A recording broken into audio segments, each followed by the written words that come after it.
నమస్తే అండి. నేను మీ doctor Pushpalatha, MD general physician from Kothagudem. ఈరోజు మనము ఒక స్పెషల్ ఉంది. అదేంటి అంటే నేషనల్ డెంగ్యూ డే అనమాట. సో బిఫోర్ దట్ అందరు ఛానల్ని సబ్స్క్రైబ్ చేయండి, లైక్ చేయండి, షేర్ చేయండి. ఏమైనా డౌట్స్ ఉంటే కామెంట్లో అడగండి. And coming to the point, dengue గురించి మాట్లాడాలంటే చాలా పెద్ద టాపిక్ అండి. ఇది షార్ట్కట్లో చిన్నగా చెప్పేస్తాను. ఇది వైరల్ ఇన్ఫెక్షన్, దీన్నే వెక్టార్ బార్న్ డిసీజ్ అంటారు. ఇది మనకు ఎలా వస్తుంది అంటే ఇన్ఫెక్టెడ్ మస్కిటో మనల్ని బైట్ చేయడం వల్ల, అది కూడా ఫీమేల్ మస్కిటో, అది ఎడిస్ ఈజిప్టై అనే మస్కిటో వల్ల బైట్ వల్ల వస్తుంది మనకి. సో ప్రివెంటివ్ మెజర్స్ అని అంటే మనము దోమలు కుట్టకుండా జాగ్రత్తగా ఉండాలి. అండ్ మస్కిటో కాయిల్స్ కావచ్చు, బెటర్ మస్కిటో నెట్స్ యూస్ చేయడము, ఇలాంటివి యూస్ చేయడం వల్ల మనకి దోమలు కుట్టకుండా ఉంటాము. సో సిమ్టమ్స్ వచ్చేసి మనకి ఎలాంటి లక్షణాలు ఉంటాయి అంటే హై గ్రేడ్ ఫీవర్ రావడము, ప్లస్ బాగా బాడీ పెయిన్స్ ఉంటాయండి. దీన్నే మనము బ్రేక్ బోన్ ఫీవర్ అని కూడా అంటారు. ఎందుకంటే అంత సివియర్ పెయిన్స్ ఉంటాయి.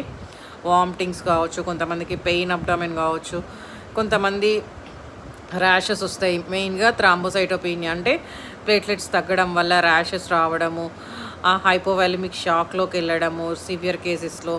ఇది ఇంకా టైప్స్ ఉంటాయి. డెంగ్యూ హిమరేజిక్ ఫీవర్ అంటారు, డెంగ్యూ షాక్ సిండ్రోమ్ అని అంటారు.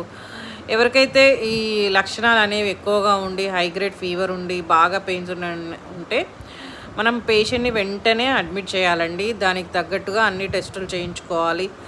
డైలీ ప్లేట్లెట్స్ కౌంట్స్ అనేవి చూసుకుంటూ ఉండాలి. ఎందుకంటే ఫస్ట్ ఒక 3-4 డేస్ బాగానే ఉంటుంది. తర్వాత కౌంట్స్ అనేవి తగ్గుతూ ఉంటాయి.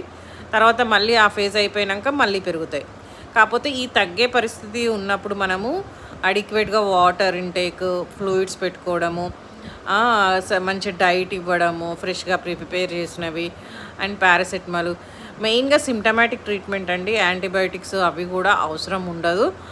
మనం ఫీవర్ కంట్రోల్ చేసుకొని బీపీ ఇవన్నీ చక్కగా ఉన్నట్టయితే ఆల్మోస్ట్ అందరూ కూడా రికవరీ అవుతారండి. ఎక్కడో ఒక 1 or 2 కేసెస్ బ్యాడ్ అవుతాయి.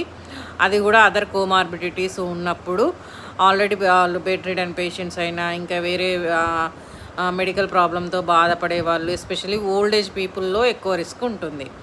సో ప్లేట్లెట్స్ అనేవి తక్కువ అయినప్పుడు టెన్షన్ పడకండి, మెల్లిగా పెరుగుతాయి. ఒకవేళ బిలో 30,000కు ఉన్నాయి అని అనుకుంటే ట్రాన్స్ఫ్యూజన్ చేసుకోవాలి. సో మీ అందరికీ డెంగ్యూ గురించి అర్థమైందని అనుకుంటున్నానండి. అందరూ ఖచ్చితంగా మస్కిటో నెట్స్ యూస్ చేయడం చాలా మంచిది. Thank you one and all.